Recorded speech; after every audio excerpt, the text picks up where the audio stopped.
Hi everybody, Levi here, and today I want to talk to you about what I have learned since I picked up the piano 4 months ago back in December.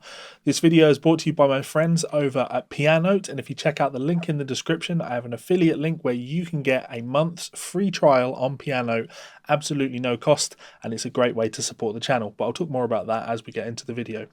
So yeah, as I said in that intro there, I started playing the piano back in December. I've been playing for 4 months, and of course I've taken to the piano relatively quickly because I have been a professional musician for more of my life than I haven't been now. I've been playing music a long time and I've studied music, so picking up the piano was a relatively quick task for me, but that doesn't mean that it hasn't been a struggle in places. So what I'm going to focus on in this video is aspects of piano playing, or at least the pianist's mentality, that I can now bring over to my guitar playing, or certainly have made me think a little bit more about my guitar playing. So of course, when we talk about the benefits of playing the piano coming from the background of being a guitar player, the first thing that is worth considering is the dexterity in your hands is probably already there. You're probably not going to struggle too much to get the movement going in your hands compared to somebody that's completely new to the instrument. You're also going to have a great idea of sound, what notes sound like and how they relate to each other. If you have any experience learning scales or things like that, your ear will be relatively trained to the idea of what a scale sounds like, or certainly what a scale should sound like. You'll have an idea of what chords sound like and things in that kind of vein. But actually, when we bring it back to the things that pianists do very differently from guitar players, there are actually several things that are worth considering. And the thing that I found most fascinating is really coming to grips with just how shape-based the guitar is as an instrument. Now, what I mean by that is, for a guitar player, we don't think too much when it comes to moving between keys. If I teach you the C major scale on the guitar and then I ask you to play the G sharp major scale, as a guitar player we use that mentality of, okay, well I have a physical shape that I can then move to a different position. That's much easier, right? If I play a C major scale at the 8th fret, I can then move that pattern down to the 4th fret and we have a different scale. Now the fingering is the same, but the notes are going to be completely different. Now when it comes to playing the piano, that is absolutely not the case. When you play the piano, if you learn the C major scale, then playing the G sharp major scale is a different scale entirely. The interval structure is the same, but because of those white keys and black keys, you are going to have different scale fingerings because every key has a unique, believe it or not, key signature, right? We really have to understand keys when playing the piano. Now, I don't necessarily think that that's something that you need to bring over to your guitar playing because, of course, as a guitar player, I'm very big on the idea of talking about intervals. I'm always thinking about intervals when I'm playing. I, generally speaking, don't deal in note names whatsoever when I play the guitar other than finding my root note. And that's something that you very quickly need to get out of the habit when playing the piano. Now, the more I play piano, the more I'm going to see how those sorts of things impact the way I think about guitar. Maybe they'll undo some bad programming, or maybe they're things that I'll just throw away entirely when I pick up the guitar and not something I worry about. But there is definitely a big difference there because on the piano you have to think about and be aware of notes that you are playing. It's very easy on the guitar to be flying around with your hand, stop, and then have to think about what note you're playing. Whereas on the piano, you are much more aware of the notes that you are actually playing, which brings us on to the other aspect of piano playing, or learning to play the piano, that could potentially benefit your guitar playing significantly. Now, I came to the piano as a very good reader on the guitar, so my understanding of reading music was already at a very high level. So picking up the piano was always going to be, again, a lot easier for me. But I honestly would say if you are looking to learn to read on the guitar, learning to read a little bit on the piano is a great place to get started on that because everything is so visual on the piano. What I mean by that is when we play guitar, you learn to sight read. things are very difficult on the guitar because there are many different places you can play the same note. You can take the E note, or the open E string, and the high E string, and you could play that at the 5th fret on the B string, or the 9th fret on the G, so on and so forth. Whereas on the piano, when you see middle C in music notation, there is only one place that you can play that on the piano, and you know where to go to find that note. If you see a D above middle C, you know exactly where to play that note on the piano. So when you are reading music on the piano, it's the equivalent of tab on the guitar. So it's a great place to get into sight reading, and like I say, it really forces you to have to think about and understand note names, dealing in note names, dealing in being able to read, identify the name of a note, and then find that note on your keyboard. And the guitar doesn't, generally speaking, have to worry about that. We can be so shape-based, we can use tabs so effectively. It's something that guitar players just don't really think about all that much. Now, I'm just going to break here for a little bit and just talk about piano, of course. Now, this isn't a traditional sponsorship in the grand scheme of things. Like, I'm not being paid in order to talk about piano. I am a paying member of the website Piano, and from getting to know the guys over there, they offered to give me an affiliate code so I could give you guys a free trial. So if you want to head on over to Piano, there is a link in the description. It is my go-to source for my piano playing and to up my game in terms of my musicality. I'm thoroughly enjoying all of the time that I'm putting into playing things on piano. It's helping my playing come along immensely, and yeah, I can't thank the guys over at Piano enough. Please do go and check them out. Incredible website, really charismatic lessons that feature both theory lessons, sight reading lessons, song lessons, and the thing that I enjoy more than anything is the accompaniment lessons. When I play the piano, I'm not necessarily interested in playing solo piano arrangements, chords in my left hand and melody in my right hand. I'm much more interested in being able to play along with a singer, and thanks to all of the lessons I've been looking at on piano, I've got that ability now. I can put a chord chart in front of me. I pulled up some Elton John Rocket Man the other day, and I can read the chords and I can play them. She packed my bag last night, pre-flight,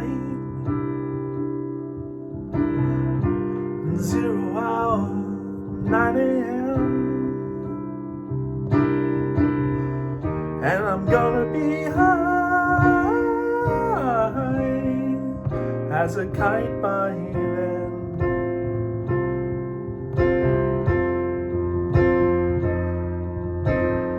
And I think it's gonna be a long time till touchdown brings me round again to find I'm not that man you think I am at home. Oh no, 'cause I'm a rocket man. Rocket man, he's burning up his fuse up here alone. I pulled out Book of Mormon last night and had a look at the sheet music, and while my ability to read the sheet music is much slower, I could read the chord symbols and immediately start singing along, playing songs like I Believe. So an absolutely fantastic skill to develop. Go and check out Piano, you will not regret it, and hopefully I will see some of you in their Facebook group.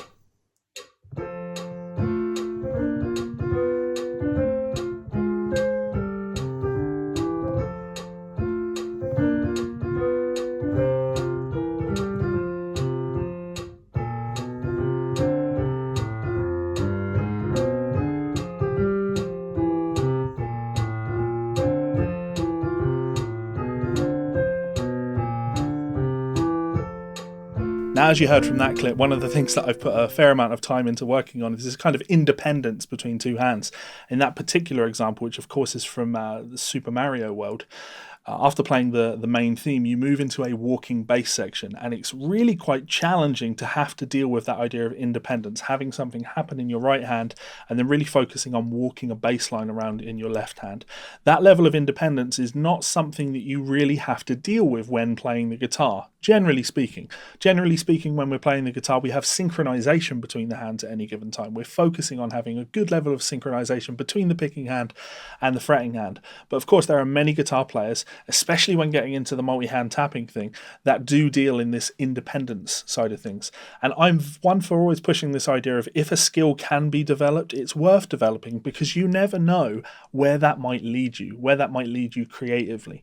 As many of you know, or some of you know, I've just recently ordered a hybrid guitar, which is a hybrid bass and electric guitar.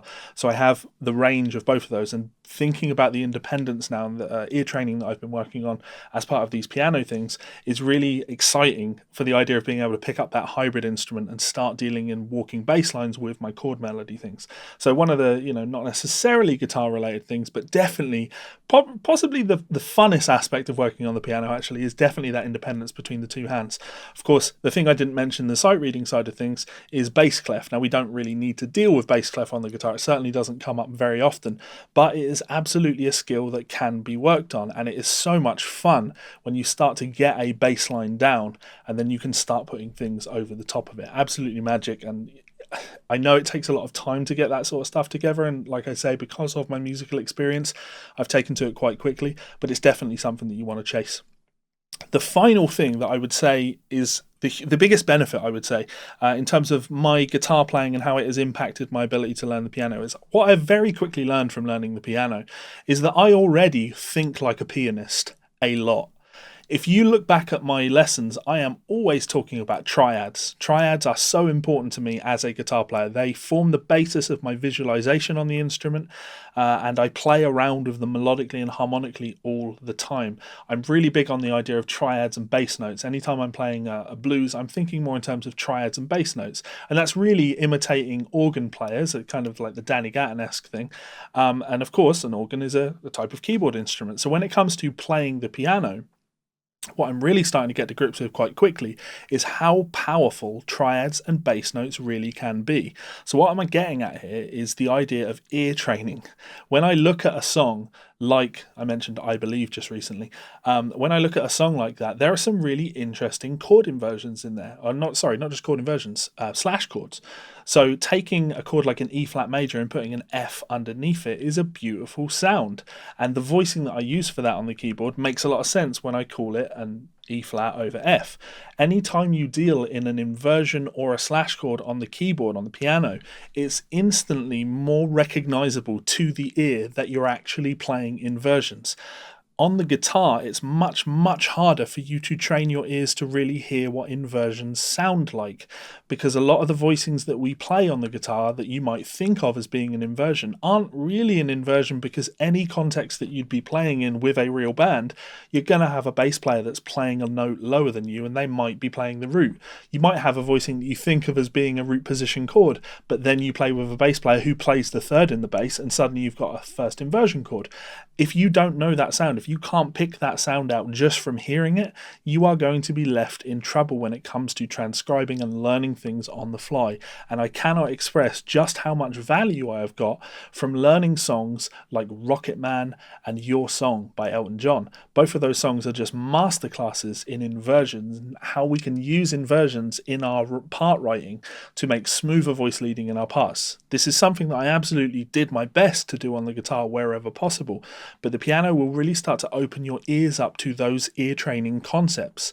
And the main benefit of that, of course, is if you have the ability to sit at the piano and play some basic chords, what Adam Neely might call a ranger's style piano. If you have that ability, it means that you can sit with a good music theory book and you can start to work on concepts, ear training concepts or theory learning concepts, because what you tend to find with those books is they are never written with the guitar player in mind. Absolutely never.